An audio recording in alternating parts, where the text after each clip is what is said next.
The stresses of PhD work can cause some conflicts, such as, in my case, differences in opinion on what type of work to do or what project to do next. But generally, if you think strongly about a way of doing something, you can put it in writing or come to a meeting with your supervisor and discuss it. And usually, if it's a sensible idea, they will come round to see your way, or you will go and see that their way is better. So it's always good to discuss these things. With human nature, change is always difficult. It was hard, changing, from somebody I was used to, the form of their supervision to an unknown. That period of change was very hard.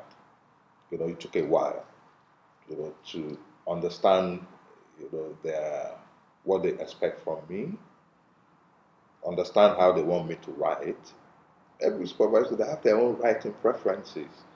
I suppose the problems with my PhD has been that feeling of loss. When I lost my supervisors left, both of them, pretty much around about the same time. That was quite difficult because you do feel that you're a little boat on a sea and you have no idea where port is anymore, and you feel like you're spinning around. Especially if no one gets it, no one gets you. I suppose the other things with obstacles is my mum passed away last August, and I've had some other things happen in my life, and that's a toughie because that was in Ireland and I had to go back for a while.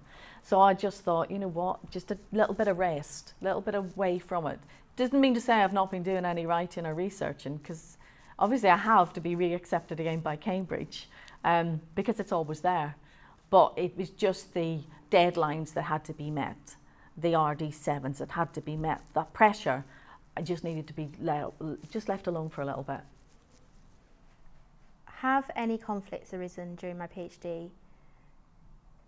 Yes, lots of different ones actually. Sometimes the conflict is internal in my own head and I'm trying to reason something through or something doesn't make sense.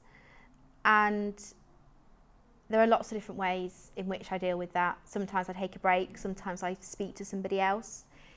If the conflict is something external, I think it helps to know who to go to for what.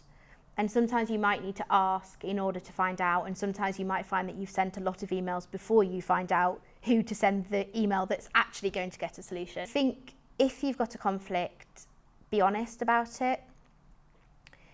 Try not to, or allow yourself to be emotional and feel whatever it is that you need to feel, but then when you're trying to solve it or when you're approaching other people, I think the important thing is to do that without too much emotion and without too much blame, and to focus on the solution. So what's going to stop this being a conflict anymore, and what's going to move this? If you're struggling, then really the first point of call should always be your supervisors, because if there's somebody that needs to be spoken to or there's something that needs to be done, quite often actually they can make that first approach, or they can be the buffer between you and whatever it is that's going on.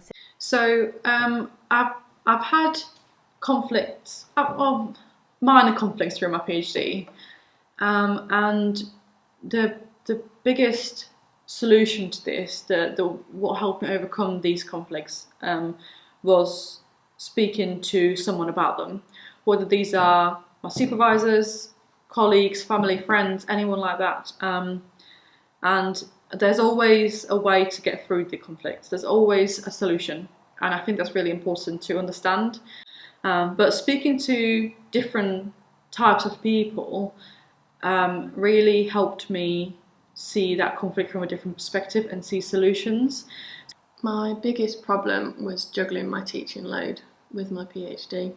I was very fortunate that my PhD was funded on the grounds that I did the teaching, but I do think I did more hours than was possibly needed, and so this did have an effect on the time that I had left for my PhD.